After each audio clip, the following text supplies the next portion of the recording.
नमस्कार, बात तो चुपे की देख रहे हैं आप। मैं हूं आपके साथ पूजा। आज लेकर आई हूं वो बात जिसे सुनकर आपके भी होश उड़ जाएंगे, आपके पैरों तले जमीन खिसक जाएगी। और ये खुलासा एनआईए ने किया है। प्रतिबंधित पॉपुलर फ्रंट ऑफ इंडिया यानी पीएफआई के खिलाफ नेशनल इन्वेस्टिगेशन एजेंसी एनआईए ने चार्जशीट दाखिल की है। और चार्जशीट दाखिल कर जांच एजेंसी एनआईए ने इसमें कई चौंकाने वाले बड़े बड़े खुलासे किए हैं। पीएफआई पर कई सारे गंभीर आरोप लगाए गए हैं। खुलासा यह हुआ है कि राजस्थान में केरल की तरह आतंकवादियों की फौज तैयार करने की साजिश रची गई। योग सेंटर की आड़ में युवक युवतियों का ब्रेन वॉश किया जा रहा था। चार्जशीट में पीएफआई के इस मॉड्यूल को लेकर सनसनीखेज दावे किए गए हैं। गुजरात दंगों और मॉब लिंचिंग का वीडियो दिखाकर युवाओं को बरगलाने का काम किया जा रहा था, उनका ब्रेन वॉश किया जा रहा था। इनका लक्ष्य साल 2047 तक भारत को इस्लामिक देश बनाना था। सबसे खतरनाक प्लान 2040 तक आरएसएस के खात्मे का था। तो चलिए शो शुरू करते हैं। एनआईए ने क्या क्या बड़ा बड़ा खुलासा किया है, उसकी पूरी डिटेल्स आपको बताते हैं। एनआईए ने अभी हाल ही में राजस्थान की एक अदालत में चार्जशीट दाखिल की है। और इस चार्जशीट में एनआईए ने बताया है जो काफी हैरान करने वाला है। दरअसल एनआईए ने साल 2023 में राजस्थान, उत्तर प्रदेश सहित 15 राज्यों में पीएफआई के 93 ठिकानों पर दबिश दी थी। इनमें से एनआईए ने पीएफआई के मेंबरों के जयपुर, कोटा, सवाई माधोपुर, भीलवाड़ा, बूंदी समेत 20 ठिकानों पर दबिश दी थी। तब चाकू, एयरगन, कुल्हाड़ी, डिजिटल डिवाइस के साथ ही तमाम दस्तावेज मिले थे। जयपुर, कोटा, सीकर सहित कई जिलों में कार्रवाई के बाद एनआईए ने अब चार्जशीट पेश कर दी है। उसमें साफ साफ सामने आ चुका है कि पॉपुलर फ्रंट ऑफ इंडिया यानी पीएफआई देश में युवाओं को आतंकवाद की ट्रेनिंग देकर 2047 में मुस्लिम राष्ट्र बनाना चाहती थी। एनआईए की टीम ने ताबड़तोड़ दबिश डालकर मोहम्मद आसिफ, सादिक निवासी बारा, सोहेल, वाजिद अली, मुबारक अली को गिरफ्तार कर लिया है। और इन्हीं पांचों आरोपियों के खिलाफ चार्जशीट में कई बड़े बड़े खुलासे हुए हैं।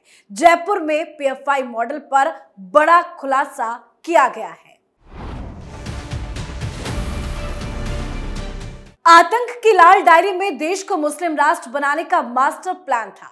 पॉपुलर फ्रंट ऑफ इंडिया के जयपुर ऑफिस में भी एनआईए की टीम ने दबिश दी थी।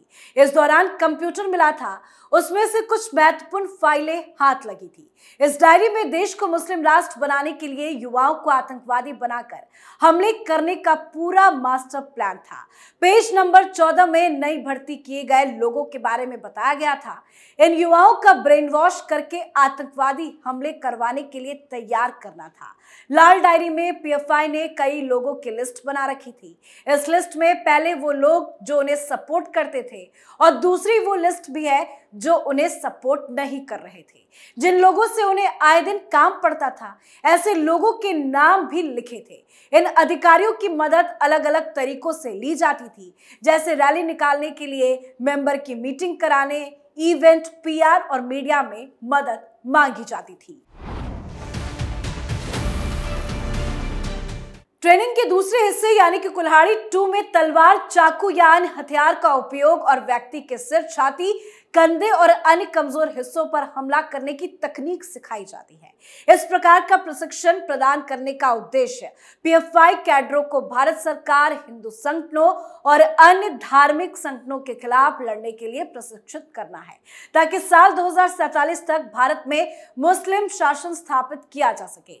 इससे पहले भी ये खुलासे हो चुके हैं कि मिशन 2047 जिस खतरनाक एजेंडे पर काम कर रहा था, उसके कर्ता धर्ताओं का मानना था कि उसके मिशन में मोदी सरकार और आरएसएस सबसे बड़ा रोड़ा है। यह नेटवर्क भारत को मुस्लिम राष्ट्र बनाने के लिए युवाओं को हिंदुओं से लड़ाने का आमदा था। इनकी योजना राष्ट्रभक्त संगठन राष्ट्रीय स्वयंसेवक संघ यानी आरएसएस और एससी, एसटी, ओबीसी और दलितों के बीच में दरार पैदा करने की थी, ताकि आरएसएस सिर्फ उच्च वर्ग के हिंदुओं तक ही सीमित हो जाए। इसके लिए यह नेटवर्क बड़े से बड़ा राष्ट्र विरोधी कदम उठाने के लिए भी तैयार थे। एक बात और, पीएफआई ने अपने दस्तावेज में भारत को इस्लामिक राष्ट्र बनाने के घातक प्लान को 4 चरणों में पूरी करने की साजिश रची है। इस दस्तावेज में इस्लामी शासन की ओर बढ़ने के 4 चरणों को बताया गया है। पहला, पीएफआई के झंडे के तले सभी को एक करने की बात कही गई है। पार्टी को बड़ा करने और अधिक से अधिक नए मेंबर को भर्ती करने का लक्ष्य भी लिखा है। इसमें तीसरा चरण सबसे घातक है, जिसमें हिंदुओं को हिंदुओं से लड़ाने का षड्यंत्र रचा जा रहा है। इसके लिए आरएसएस और हिंदुओं के खिलाफ हथियार और गोला बारूद के स्टॉक भी बढ़ाने की बात लिखी गई है। पीएफआई प्लान के 4 चरण क्या क्या है वो भी आपको बताते हैं। लेकिन इन सबके बीच सबसे खतरनाक प्लान 2040 तक आरएसएस के खात्मे का था।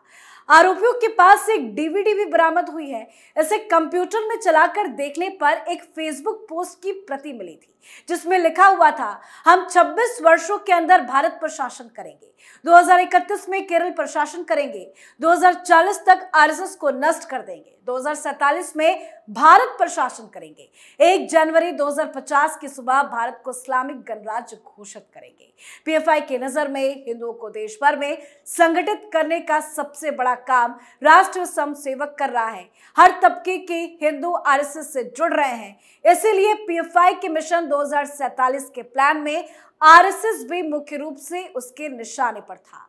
मिशन 2047 के तहत भारत के मुस्लिम राष्ट्र बनाने की घातक योजना में आरएसएस को पीएफआई सबसे बड़ी बाधा मानता है, क्योंकि इस एक झंडे के तले हिंदू एकजुट है। मिशन की सफलता के लिए हिंदुओं को परस्पर लड़ाना और गृहयुद्ध की हालत बनाना जरूरी है। पीएफआई के डॉक्यूमेंट के मुताबिक भारत के मुस्लिम समुदाय को दुनिया में दूसरे सबसे बड़े समुदाय बताया गया है। डॉक्यूमेंट में यह भी लिखा गया है, हालांकि निचले स्तर पर कई स्वयं घोषित नेता है, लेकिन समुदाय को मोहल्ला से ऊपर दिशा देने की किसी के पास दृष्टि नहीं है। देश में सिर्फ 9 जिलों को छोड़कर बाकी में मुस्लिमों की स्थिति बदतर है। इसके लिए एकजुटता और प्लानिंग के साथ लड़ाई लड़नी होगी। एनआईए की जांच के दौरान पीएफआई सदस्यों के जयपुर, कोटा, सवाई माधोपुर, भीलवाड़ा, बूंदी समेत 120 ठिकानों पर तलाशी अभियान चलाया गया। इस दौरान चाकू, एयरगन, कुल्हाड़ी, आपत्तिजनक डिजिटल डिवाइस और दस्तावेज जब्त किए गए, जिन्हें डेटा विस्तार और रिपोर्ट के लिए सीएफएसएल नई दिल्ली, डीडेक तिरुवनंतपुरम भेजा गया। इन तलाशियों के दौरान बरामद आपत्तिजनक दस्तावेजों से पीएफआई कैडरों के एडवांस ट्रेनिंग कोर्स का पता चला। चार्जशीट के मुताबिक पीएफआई द्वारा जयपुर के पंजाब नेशनल बैंक में खोले गए बैंक खाते की भी जांच की गई। पाया गया कि साल 2011 से 2022 के दौरान 2,58,47,916 रुपए जमा किए गए, जिनमें से 2,96,12,429 रुपए निकाले गए। चार्जशीट से पता चला कि ये करोड़ों रुपए देश के निर्दोष मुसलमानों से जकात के नाम पर एकत्र किए गए थे, जिनका इस्तेमाल बाद में हथियार खरीदने, हथियार प्रशिक्षण शिविर चलाने और चुनिंदा लोगों को निशाना बनाने के लिए किया गया। तो ऐसे कई सारे खुलासे हुए हैं जो काफी चौंकाने वाले हैं। आप जाते जाते आतंकियों के खौफनाक इरादे की कुछ और डिटेल्स आपको बताते हैं। कन्हैयालाल हत्याकांड। उदयपुर में कन्हैयालाल हत्याकांड से पहले विवादित टिप्पणी किए जाने पर एक रैली निकाली गई थी। रैली में सामाजिक सौहार्द बिगाड़ने के लिए भड़काऊ नारे भी लगाए गए थे। एनआईए की जांच में पता लगा है कि उदयपुर में रैली का आयोजन सोहेल ने कराया था। सोहेल उदयपुर में एसडीपीआई का जिला अध्यक्ष भी था। रैली में कन्हैयालाल हत्याकांड के आरोपी रियाज अतारी और मोहम्मद गौस भी मौजूद थे। सोहेल के मोबाइल की कॉल डिटेल से पता लगा है कि ये इन दोनों के संपर्क में था। साथ ही एनआईए की ओर से कोर्ट में पेश हुए दस्तावेजों से साफ है कि पीएफआई की एक मीटिंग भी हुई थी।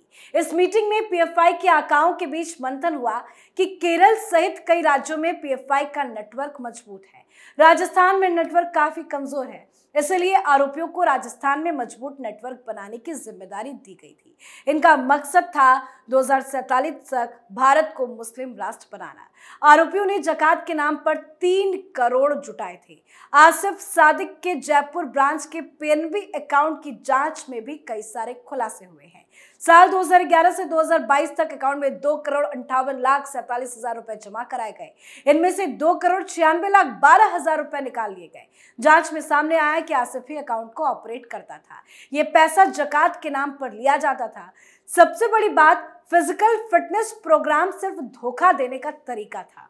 आसिफ के मोबाइल को खंगालने पर एक फाइल भी मिली है, जिसमें हिंदी में लिखा था फिजिकल फिटनेस प्रोग्राम। इन युवाओं के लिए योग, मार्शल आर्ट्स, गेम, संगीत प्रोग्राम कराए जाएंगे। हकीकत में एनजीओ और अन्य संस्थानों से प्रोग्राम कराने के नाम पर युवाओं का ब्रेन वॉश किया जाता था। डायरी में लिखे हुए इमेज की कॉपी को एफएसएल जयपुर से भी मैच कराया गया था। उससे साबित हो गया है कि ये राइटिंग मोहम्मद आसिफ की ही थी। तो कुल मिलाकर एनआईए की चार्जशीट से काफी कुछ सामने आ चुका है। कैसे ये पूरा नेटवर्क काम करता है उसके सबूत भी मिल चुके हैं, जो वाकई में चौंकाने वाला है। तो आपकी क्या कुछ राय है, कमेंट करके लिखिएगा। देखते रहिए कैपिटल टीवी। नमस्कार।